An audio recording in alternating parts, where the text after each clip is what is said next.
ప్రపంచ సినీ రంగ అభిమానులు ఎంతగానో ఎదురు చూసినటువంటి ఆస్కార్ అవార్డ్స్ వేడుక అమెరికాలోని లాస్ ఏంజల్స్లో ఘనంగా జరిగింది. ఈ ఆస్కార్ అవార్డ్స్లో భాగంగా ఎన్నో సినిమాలు, ఎంతోమంది నటీనటులు, సాంకేతిక నిపుణులు వారి వారి అదృష్టాన్ని అయితే పరీక్షించుకున్నారు. అయితే ఈ ఆస్కార్ అవార్డ్స్లో భాగంగా ఈసారి సినీ రంగంలో విశేషమైనటువంటి సేవలు అందించినటువంటి, ఎంతో గుర్తింపు తెచ్చుకున్నటువంటి నటీనటులు ఎవరైతే ఉన్నారో మరణించిన వారు, వారికి ఘన నివాళులు అర్పిస్తూ వారిని స్మరించుకునేటువంటి ప్రయత్నం చేయడం నిజంగా అందరినీ ఆశ్చర్యానికి అయితే గురి చేసింది. తెలుగు నుంచి విలక్షణమైనటువంటి నటనతో ఎంతోమందిని అలరించినటువంటి కోటా శ్రీనివాసరావు గారు, ఆయనకి కూడా ఆస్కార్ అవార్డ్స్ వేదికగా ఘన నివాళి అయితే లభించింది. అసలు ఈ కార్యక్రమంలో ఏం జరిగిందనేది ఒకసారి మనం పూర్తి స్థాయిలో విశ్లేషణ చేసుకునేటువంటి ప్రయత్నం చేద్దాం. ప్రపంచ సినీ రంగ అభిమానులు ఆసక్తిగా ఎదురుచూసినటువంటి 98వ ఆస్కార్ అవార్డుల వేడుక కన్నుల పండుగగా సాగింది. లాస్ ఏంజల్స్లోని డాల్బీ థియేటర్లో ఆదివారం సాయంత్రం, అంటే భారత కాలమానం ప్రకారంగా సోమవారం ఉదయం జరిగినటువంటి ఈ కార్యక్రమానికి కోనస్ ఓబ్రియాన్ వ్యాఖ్యాతగా వ్యవహరించారు. గతేడాది హిందీ భాషలో భోజనం చేశారా అని సందడి చేసినటువంటి ఆయన ఈసారి ఆర్టిఫిషియల్ ఇంటెలిజెన్స్ అంటే కృత్రిమ మేధపై జోకులు పేల్చి అందరినీ ఆలోచింపజేశారు. ఎప్పట్లాగే ఈ ఏడాది కూడా ఎన్నో చిత్రాలు, అలాగే ఎంతోమంది నటీనటులు, సాంకేతిక బృందాలు తమ అదృష్టాన్ని అయితే పరీక్షించుకున్నాయి. వన్ బ్యాటిల్ ఆఫ్టర్ అందర్ చిత్రం 6 అవార్డులతో సత్తా చాటగా, స్పిన్నర్స్ చిత్రం 4, అలాగే ఫ్రాంకైన్ స్టైల్ 3 పురస్కారాలను అయితే సాధించడం జరిగింది.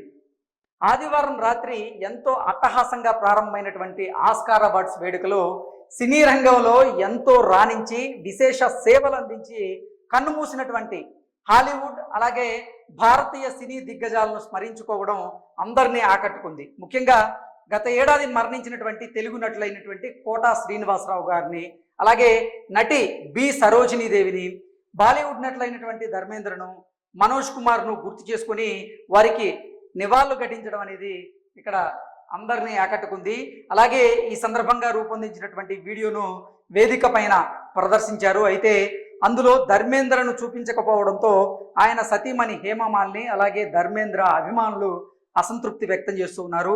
సమయాభావం వల్ల వీడియోలో కొందరినే చూపించామంటూ అందరి పేర్లు ఆస్కార్ ఇన్ మెమోరియల్ వెబ్సైట్లో ఉంచామంటూ ఆస్కార్ కమిటీ సభ్యులైతే వెల్లడించారు.